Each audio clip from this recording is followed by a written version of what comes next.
Quem nos fala é Jane de Jales, né? Seja bem-vinda à nossa casa.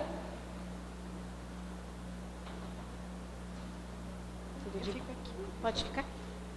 Você vai usar esse não? Esse é da música, né? Sim. Fica à vontade, tá, Jane?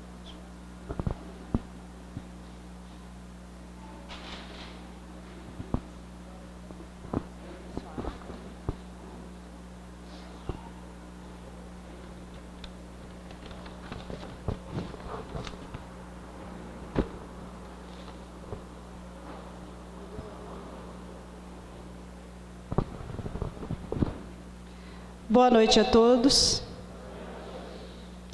Que a paz do Senhor Jesus possa nos encontrar esta noite e que possamos nós permanecer nesta paz, que é o desejo de todos aqueles que vêm buscar essa instituição nesta noite.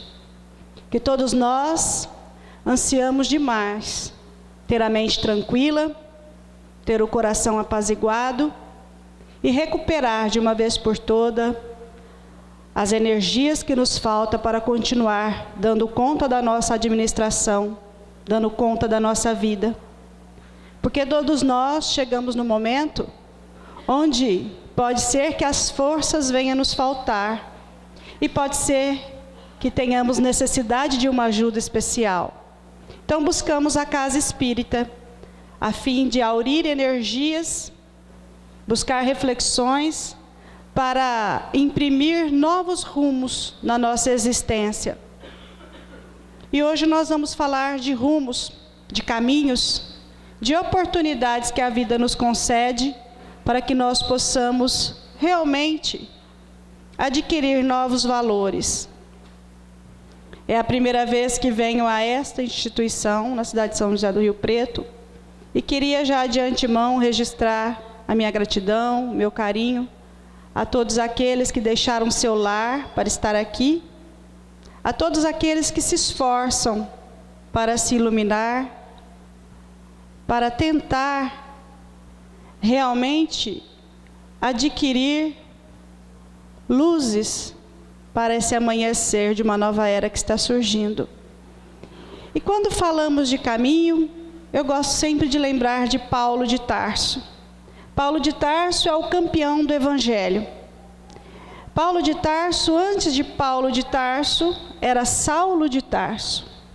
Um jovem, bonito, rico, inteligente, bem-sucedido, que durante 35 anos foi educado por Gamaliel, um rabino, um judeu, que era possuidor de uma autoridade moral como poucas pessoas na época em Jerusalém. Saulo de Tarso então estava sendo preparado para assumir a cadeira de autoridade de destaque junto à comunidade judaica. E Saulo então começou a sua tarefa junto àquela comunidade. E ele andou ouvindo de algumas pessoas da sociedade que o Messias, o prometido de Deus, já viera à terra. E que esse Messias era filho de um carpinteiro com uma dona de casa. E que Deus já tinha cumprido a sua promessa enviando o Salvador. E Saulo então começou a se intrigar com essa fala, já que aquilo se espalhara por toda Jerusalém e cercanias. Ele então foi apurar os comentários e ficou sabendo que esse Salvador, esse Messias que o povo estava intitulando, fora suspenso no madeiro, tivera a vida ceifada numa cruz. Portanto, na cultura judaica, todo homem que morria no madeiro era tido como um maldito, que simboliza que é um afastado de Deus. Saulo então começou a ficar um tanto quanto irritado. Como poderia o Salvador dele, do povo dele, que estava sendo aguardado, ser aquele homem do madeiro? ser aquele maldito afastado de Deus. E Saulo então começou uma série de ataque e perseguição àqueles homens que falavam isso, porque isso era uma blasfêmia contra a fé judaica, contra o pensamento do povo judeu. Imagine só que Deus ia mandar um homem para salvar o seu povo, um homem sem origem, sem ser filho de um rei, porque o Messias aguardado era filho de um rei, da descendência de Davi, e não poderia ser um filho de um carpinteiro qualquer. Então Saulo empreende uma grande tarefa para acabar com esses boatos, e começa então a dar voz de prisão, e pede que alguns até sejam apedrejados e mortos, para acabar com aquela conversa. E assim ele entra nesse processo obsessivo. Começa então a querer defender a lei de Moisés como ninguém. Em uma circunstância, Saulo de Tarso, sabendo que na cidade de Damasco tinha um representante desse Messias, um representante chamado Ananias. Ananias simbolizava todo o pensamento do Cristo. Era um homem que, pela sua bondade, pela sua humildade e perseverança, juntava pessoas ao seu redor e falava da boa nova, falava das notícias boas que aquele homem viera trazer num tempo tão hostil. Saulo, então, lança a mão de um documento junto ao Sinédrio, uma carta de autorização, e vai até Damasco para prender esse homem e executá-lo. Porque, meus irmãos, ao analisar os processos históricos, nós vamos entender que o problema maior de Saulo de Tarso não era com Jesus, era com os judeus convertidos. E ele tinha que acabar com os judeus porque acabava com a ideia. Mas, para sua surpresa, fez uma caravana com alguns homens, e ao se aproximar das portas de Damasco, Damasco era uma cidade que distava 200 quilômetros de Jerusalém. Ele vai com alguns homens a camelo, e quando se aproxima das portas, ele vê uma grande luz se aproximando, e ele cai do camelo. Ele cai do camelo, levanta-se meio atordoado, e ouve uma voz doce, porém enérgica, lhe dizendo: Saulo, Saulo, por que me persegues? Ele, totalmente embaraçado, diz: quem és tu, Senhor? Eu sou Jesus, aquele a quem tu persegues. Desse momento, Saulo paralisa, não enxerga e não é capaz de se localizar.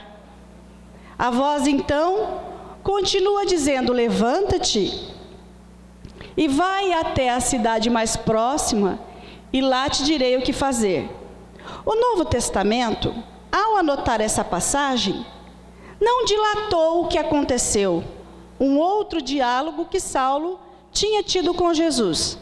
Mas Emmanuel, através da psicografia de Francisco Cândido Xavier, no livro Paulo e Estevão, ele dilata esse diálogo, dizendo que Paulo olha para o Cristo e diz: Senhor, o que queres que eu faça?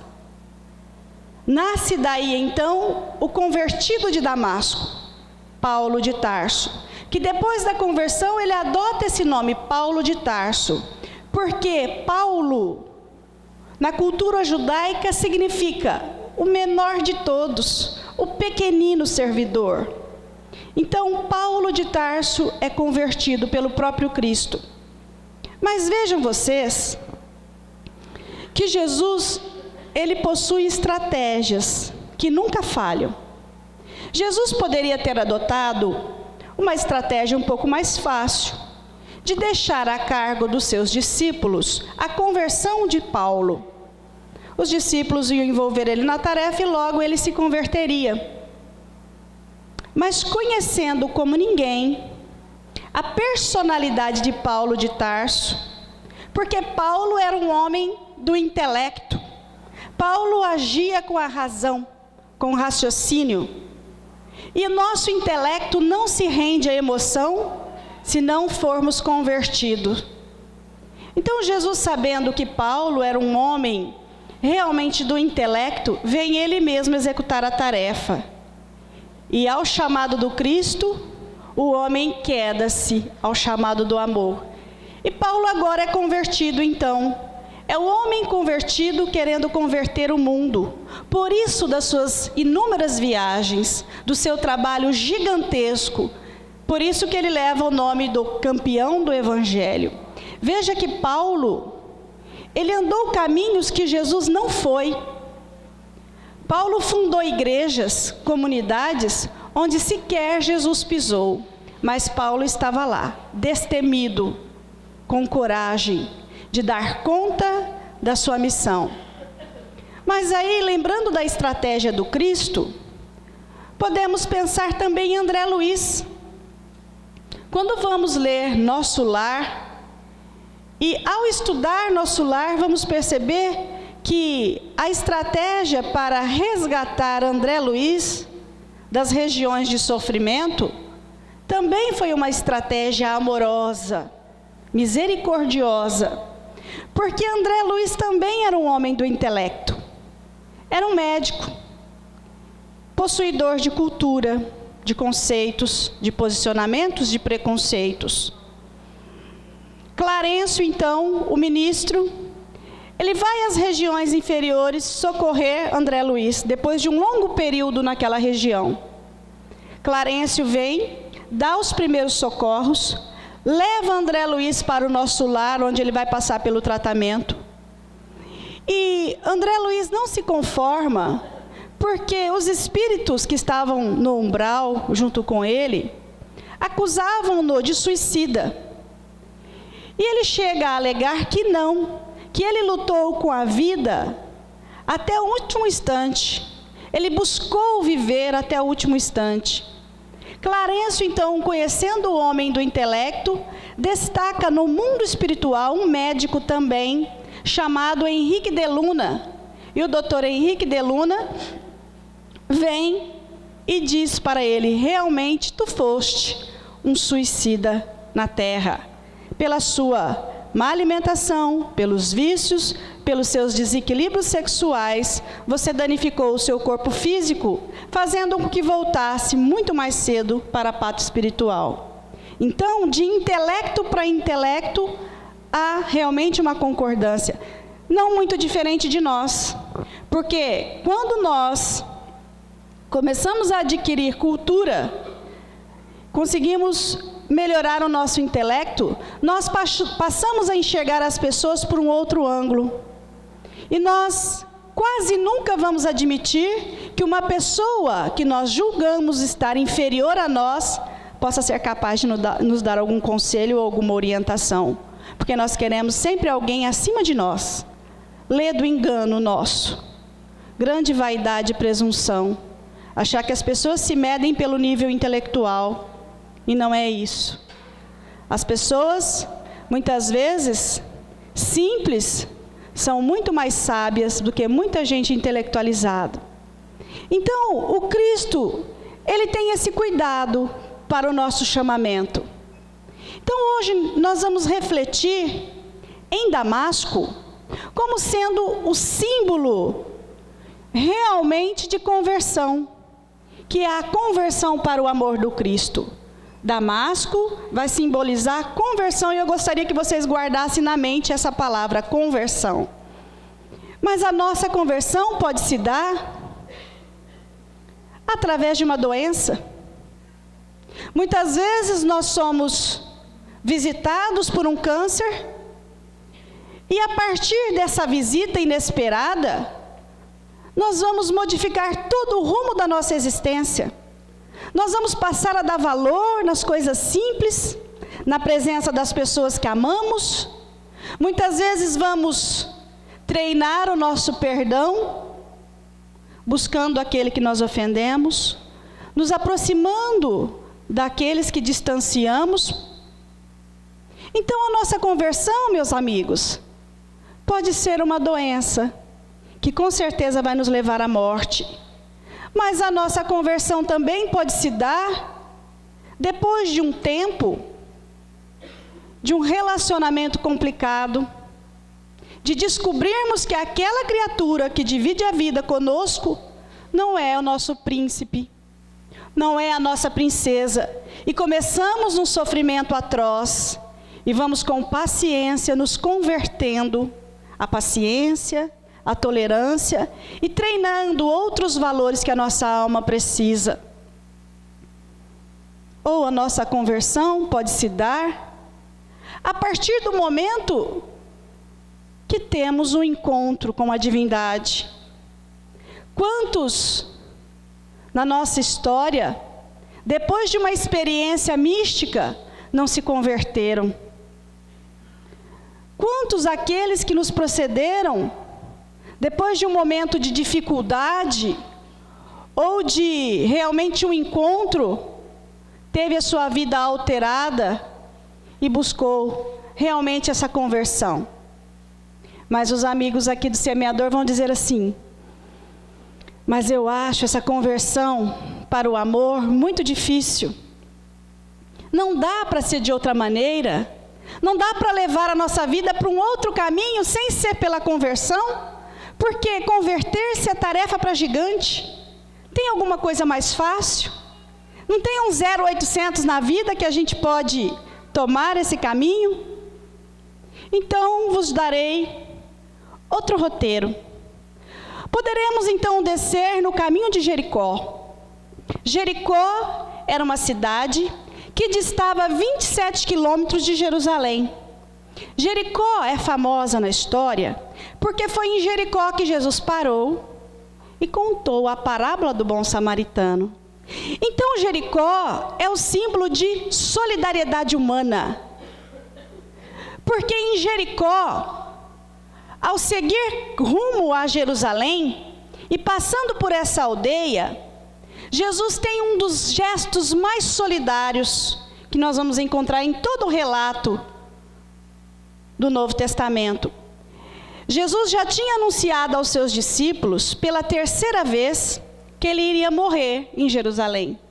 Jesus já tinha já estivera com os discípulos e falava: olha, estou indo para Jerusalém.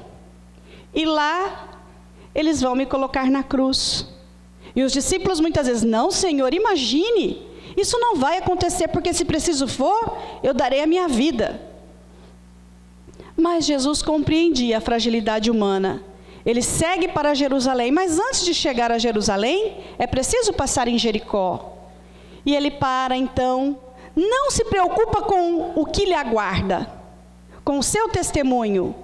Ele para. E na ocasião onde as pessoas estão com ele, ele conta a parábola do bom samaritano. Mas algo um pouco maior acontece. Ao perceber que Jesus seguia pelaquela região, e uma turba imensa de pessoas seguiam juntos, porque queriam de Jesus a cura.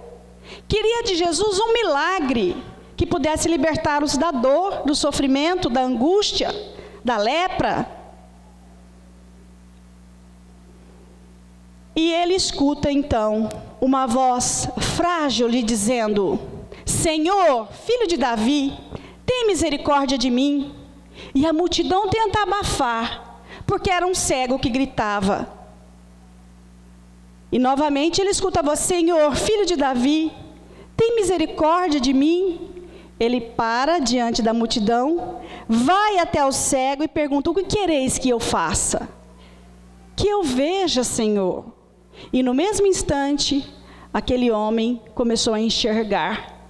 Talvez Jesus tenha devolvido para ele não apenas o poder de visualizar o exterior, mas talvez Jesus tenha provocado algo muito maior, que permitiu que o espírito tivesse uma nova visão da vida que aguardava. Talvez aquele homem que estava ali começou a vislumbrar a possibilidade de encontrar um reino dentro dele. Mas Jesus continuou a sua ação de amor, porque Jesus é amor o tempo todo. E nessa sua ação solidária, ele socorre aquele cego e anda um pouco mais. Anda um pouco mais, e a multidão ainda abafa Jesus.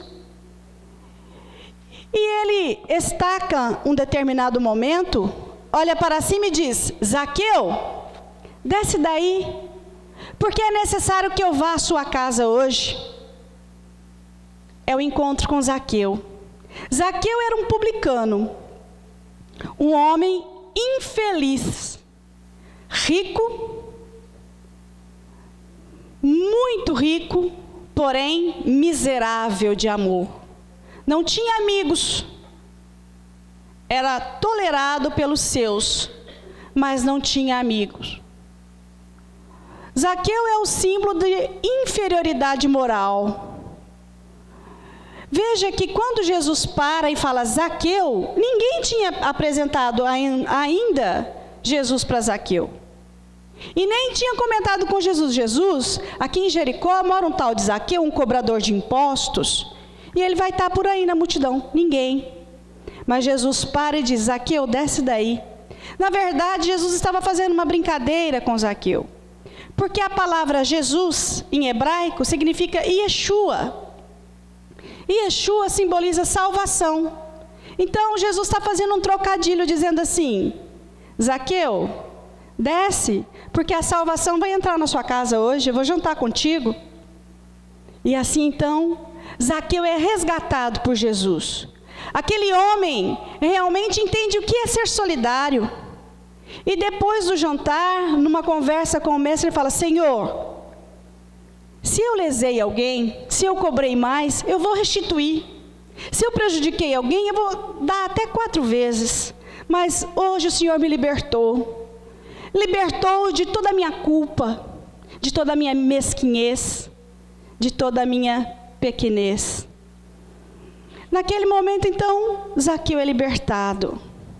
Então, Zaqueu, realmente ele conheceu, ele se envolveu com essa solidariedade do Cristo. E o nosso mundo, meus irmãos, nunca clamou tanto por solidariedade. Mas é uma solidariedade que nós podemos fazer. Ser solidário é sondar a dor do outro e ver o que eu posso melhorar para ele. Para ele. O que eu posso ajudar? Será que eu posso ser mais gentil na minha casa? Será que eu posso me ocupar um pouco com as funções domésticas?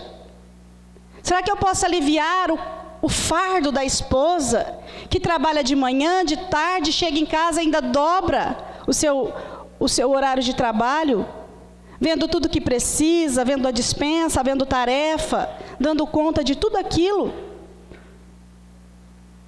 Será que eu posso me condoer muitas vezes da sorte daquele andarilho que está sempre na esquina e que eu olho com asco, como se ele me perturbasse? Será que eu posso doar um abraço a quem eu sei que sofre, que é depressivo? O que é ser solidário? Se não promover ações que possam, muitas vezes, mostrar para o outro que existe alguém que se preocupa com ele. Porque nós vivemos num mundo árido. A nossa sociedade caminha para a aridez, para o deserto. Estamos todos nós buscando as nossas relações virtuais e nos esquecemos que o outro que está do lado é mais importante. Nós dividimos a mesma casa, a mesma cama, às vezes os mesmos objetos, mas não sabemos as preferências do outro. Não sabemos que prato gosta, se está tudo bem de saúde, o que lhe aconteceu hoje no emprego, porque nós não temos tempo. Porque nessa correria nós só temos tempo para as coisas que são virtuais, porque rapidamente você fala, você troca mensagem, e ficamos envolvidos nesse clima, e não vamos percebendo que a vida vai se esvaindo, e que as coisas importantes são reais e não virtuais. Mas o virtual muitas vezes é melhor, porque você não tem troca real. Então você não precisa aguentar o mau humor, você não precisa aguentar a agressividade do outro, porque pelos teclados é tudo um mundo fictício. Então nós precisamos atentar, porque nós somos seres criados para viver em grupos e um ajudar o outro. Eu posso ser o melhor profissional, eu posso sorrir no meu ambiente de trabalho, eu posso, com aquele que está subordinado a minhas ordens, ser mais gentil, tratá-lo com igualdade, tratá-lo com educação, com respeito, o respeito que eu desejo. Então a solidariedade que o Cristo nos pede não é nada extraordinário, é o comum. E nós muitas vezes achamos difícil ser comum, ser bom, e não é difícil. Basta que nós possamos pensar em sermos solidários, fazer parte da felicidade do outro. Mas aí os irmãos aqui do semeador vão dizer assim: olha, a conversão já estava difícil, mas a solidariedade vai exigir muito mais, é tempo, é atenção, é preocupação. Tem outro caminho? E eu vos direi que sim, temos outro caminho. Poderemos então tomar o caminho de Jerusalém. Jerusalém era uma cidade escondida entre as montanhas da Judéia. Jerusalém é famosa na história porque é a cidade onde todos os seus profetas foram mortos. E Jesus não fora diferente. Jesus também padeceu em Jerusalém. Jerusalém, então, para nós hoje, significa testemunho. Se Damasco é conversão, Jericó é solidariedade, Jerusalém é testemunho. Veja que em Jerusalém, no momento da crucificação do Cristo, todos os seus discípulos foram embora, se evadiram do local, ficaram com medo de ter o mesmo fim.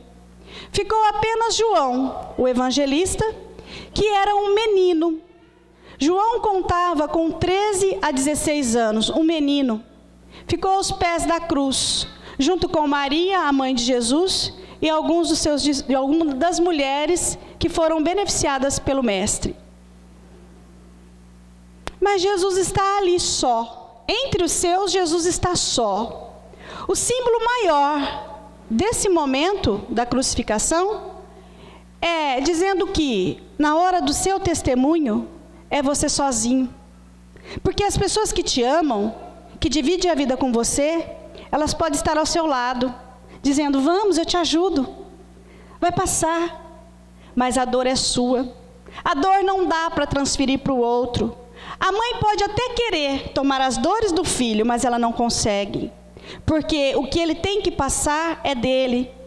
Então, Jerusalém é testemunho. E todos nós vamos ser um dia convidados a dar o nosso testemunho. Isso é inevitável. Por mais que nós não tenhamos pensado nisso ainda, um dia a vida vai dizer assim: venha cá, agora é o teu testemunho, apresente-se. O que você tem feito durante 20 anos de doutrina espírita? 30 anos de doutrina espírita, 10 anos? A doutrina já te sustentou, te consolou, agora dá o testemunho com dignidade. O teu testemunho pode ser perder alguém que você ama. Num acidente bobo, um filho pode ir embora. Um esposo pode voltar. Uma esposa, num AVC fulminante, pode ir embora. E aí é hora do seu testemunho, provando se realmente você acredita que a vida continua, provando que realmente você está sustentado e alimentado para continuar vivendo apesar das dores. Porque testemunho é individual. Então, por mais que nós estamos com as pessoas para oferecer o ombro, para ofertar o nosso coração, a dor é nossa. Não tem como terceirizar, a dor vai ser sempre nossa. Então é a lição da cruz, é Jesus dizendo assim: olha, vejam, eu estou aqui, porque isso é o que me compete, esse é o meu testemunho. E no vosso testemunho, vocês também vão ter que honrar com dignidade, de pé. Porque o que mais nós encontramos É irmãos nossos que no momento que a vida convida ao testemunho, sucumbem, não suportam. Quantos irmãos diante de nós, ao passar por dificuldades, por sofrimentos atrozes, não desistem da vida pelas portas do suicídio? Quantos não suportam a falência, ou a doença, ou a traição, a perda de um relacionamento afetivo e decide dar fim da sua vida? Não soube, não foi capaz de dar o testemunho de dignidade, de aceitação, de perseverança. Então, a doutrina espírita, ela nos ensina a nos fortalecer. Por isso que nós estamos aqui toda semana ouvindo palestra, participando de cursos. Para quê? Para entender quem nós somos. Por que nós estamos aqui? Para onde nós vamos? Que nós somos espíritos imortais, que essa é uma experiência que para alguns de nós vai durar X ou Y, e logo vamos voltar para a nossa casa verdadeira, e eu preciso aprender a conviver com isso. Então o testemunho é individual, eu preciso dar o meu testemunho. Sabe que certa feita, Francisco Cândido Xavier foi um homem de muitos testemunhos. Numa das ocasiões, ele passou por um episódio que marcou toda a sua história. O seu irmão José era sapateiro, e era o irmão que Chico tinha maior afinidade. José que liderava os trabalhos mediúnicos no início da mediunidade de Chico, trabalhava com ele, assessorava ele, doutrinava. José desencarnou, de repente. José tinha uma esposa chamada Geni, e o casal José Xavier e Geni tinha um filho tetraplégico. Não se movia, necessitava de cuidados especiais 24 horas. Com a morte de José, Geni enlouquece e vai para o hospício. Chico se vê às voltas com o sobrinho naquela condição que ia exigir dele 24 horas.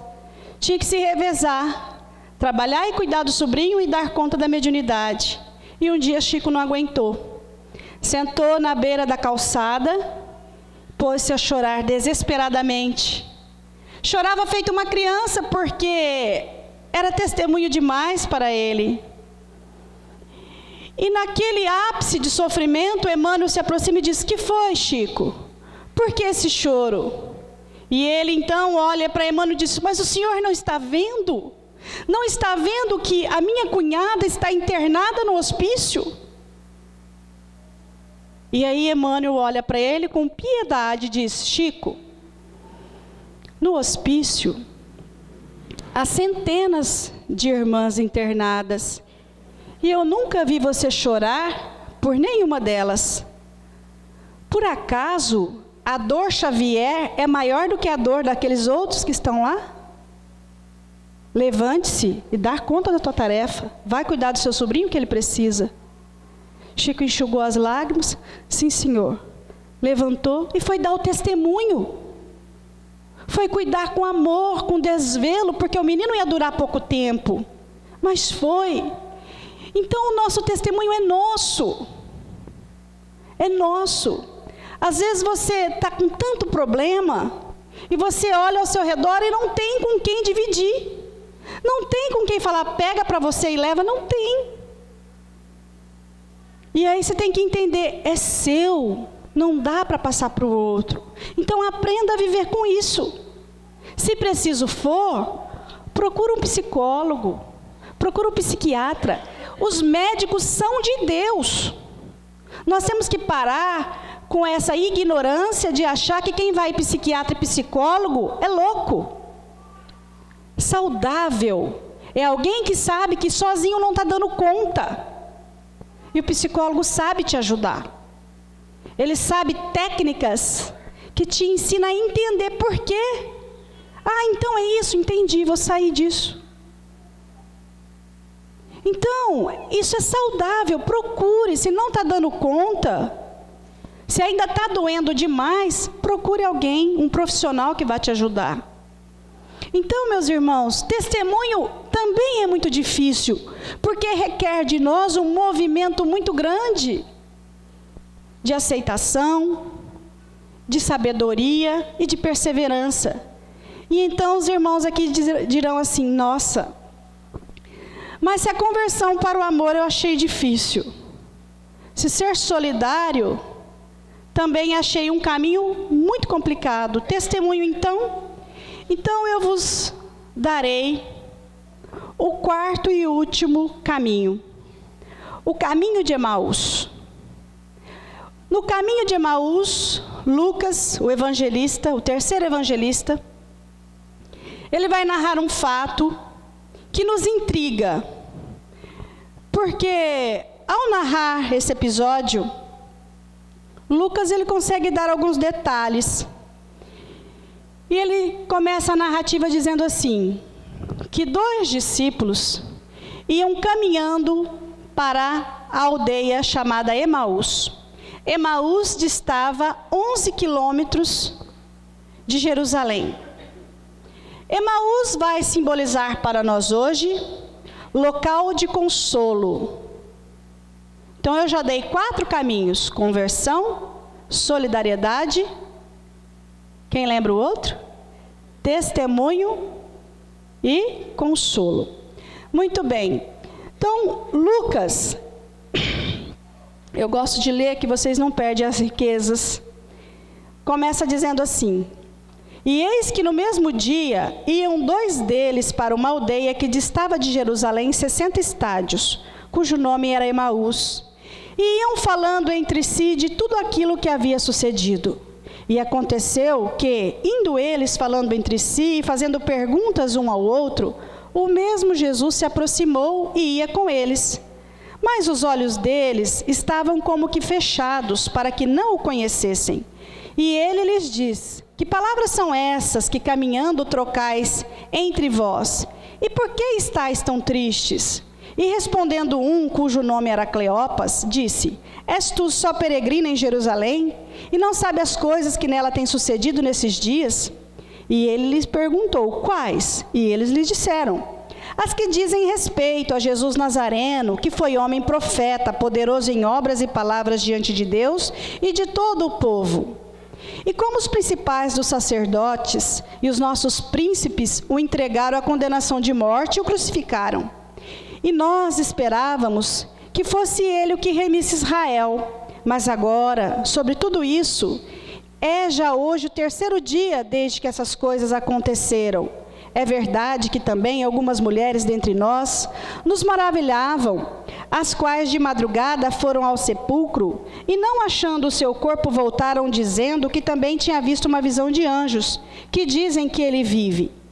E alguns dos que estavam conosco foram ao sepulcro, e acharam ser assim, como as mulheres haviam dito. Porém, a ele não viram.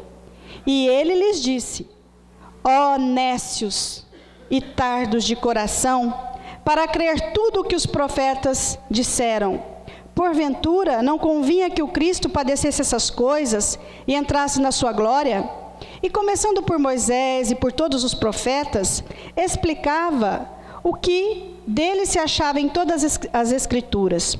E chegaram à aldeia para onde iam, e ele fez com que ia para mais longe. E eles o constrangeram, dizendo: fica conosco, Senhor, porque já é tarde, já declinou o dia.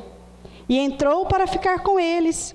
E aconteceu que, estando com eles à mesa, tomando o pão, abençoou e partiu e lhe deu. Abriram-se-lhe então os olhos, e conheceram, e ele desapareceu. E disseram um para o outro: porventura, não ardia em nós o nosso coração, quando pelo caminho nos falava, e quando nos abria as Escrituras? E na mesma hora, levantando-se, tornaram para Jerusalém, e acharam congregados 11, e os que estavam com eles, os quais diziam: ressuscitou verdadeiramente, e já apareceu a Simão.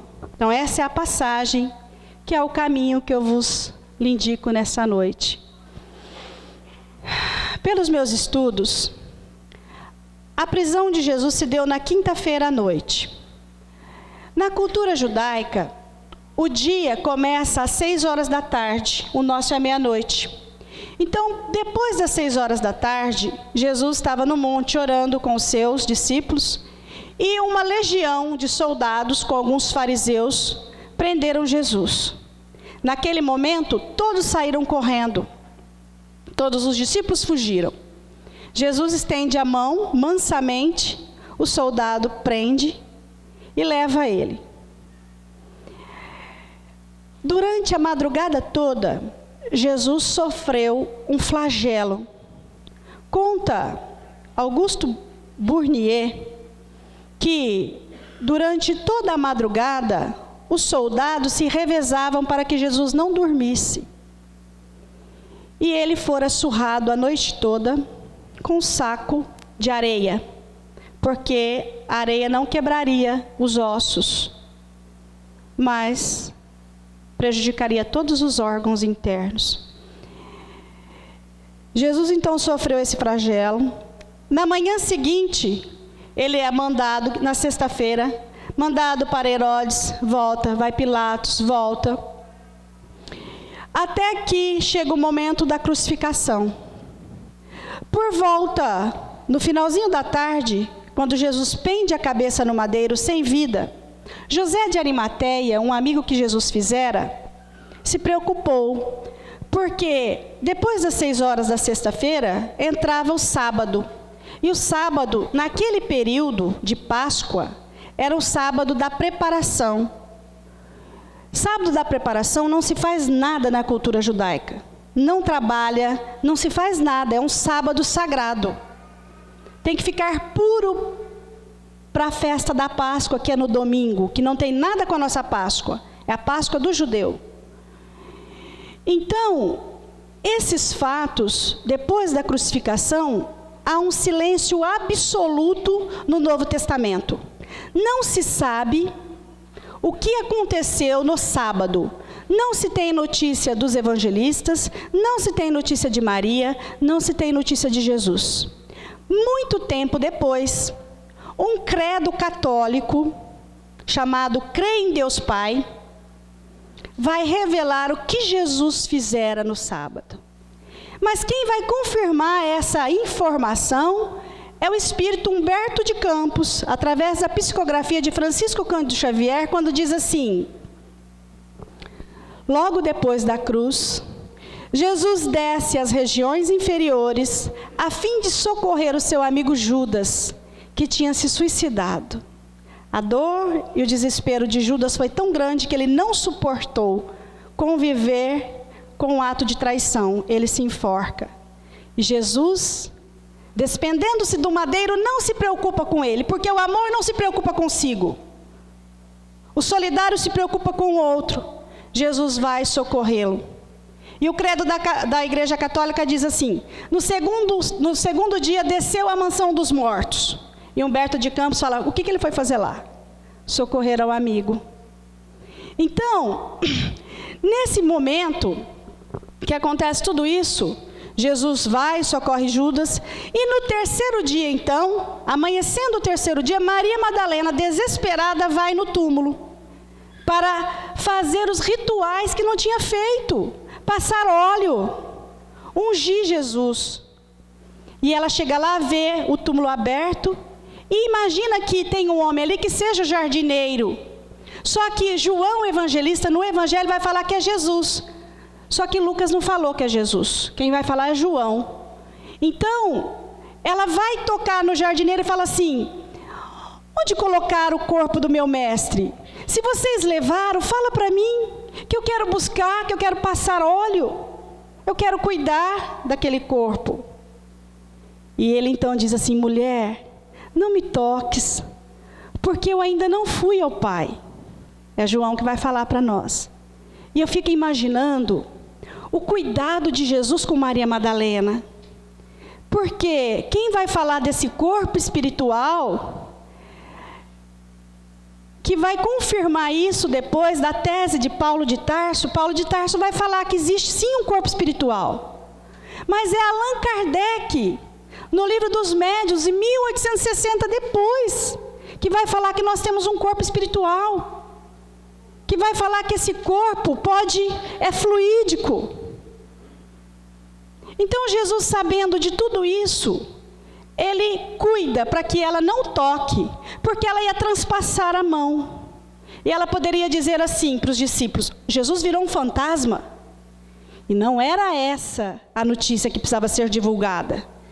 Jesus diz: mulher, vai encontrar os meus discípulos e diz que eu quero encontrar com eles. E ela vai. Ela chega no local onde eles estão, todos escondidos com medo, e diz assim: o Senhor está vivo. E Ele mandou que vocês se reunissem, que Ele quer estar convosco. Só que 2 discípulos que estavam lá, pensaram assim: essa mulher mente. Essa mulher mente. Nós estávamos esperando que esse Jesus, Ele ia libertar o nosso povo. Ele ia dar o poder para o judeu de novo. O romano está tudo aqui. Essa mulher não sabe o que diz. Vamos embora. Vamos para Emaús buscar consolo.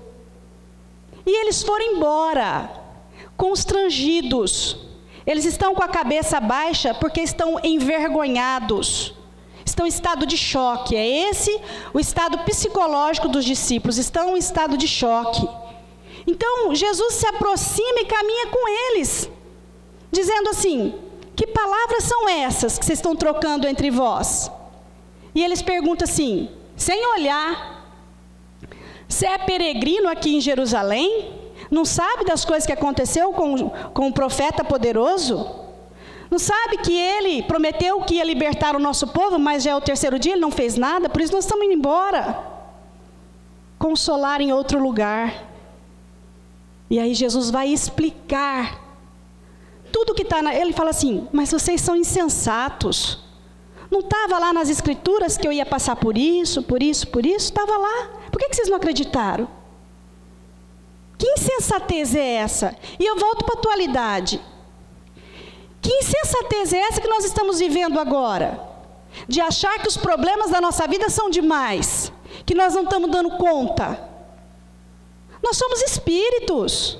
Nós estamos reencarnados num mundo de provas e expiações. Vocês acham que nós não vamos sofrer? Você acha que você não vai perder quem você ama? Você acha que a pessoa que você entregou toda a sua fidelidade, tua vida um dia não pode te trair? Você acha que um chefe corrupto não vai te mandar embora? Você acha que a sua melhor amiga não pode te trair? E vai desesperar por causa disso? Ué, que insensatez a nossa! Nós não estamos no mundo feliz.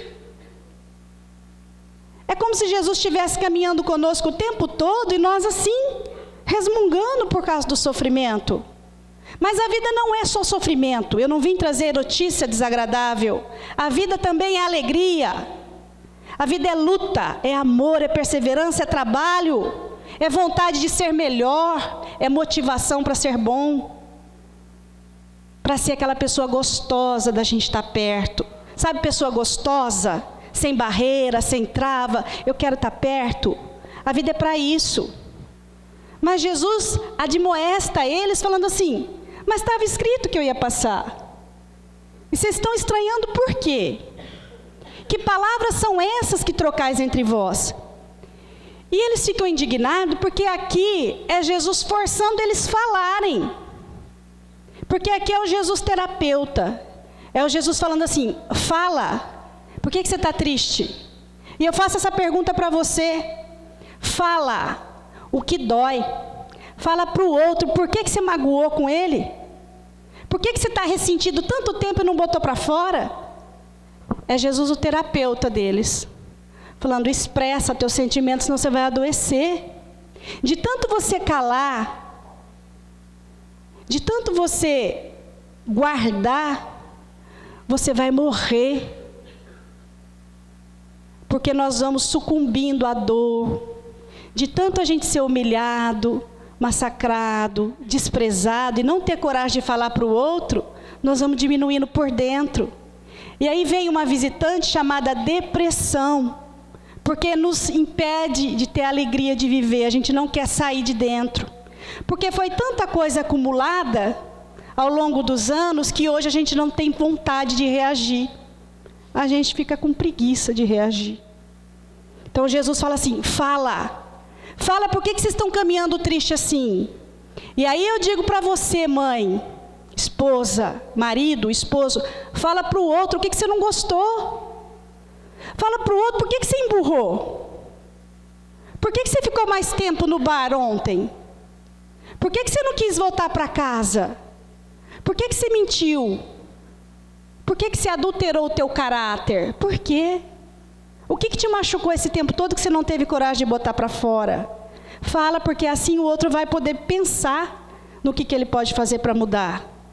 Porque a gente ficar escondendo e camuflando não resolve.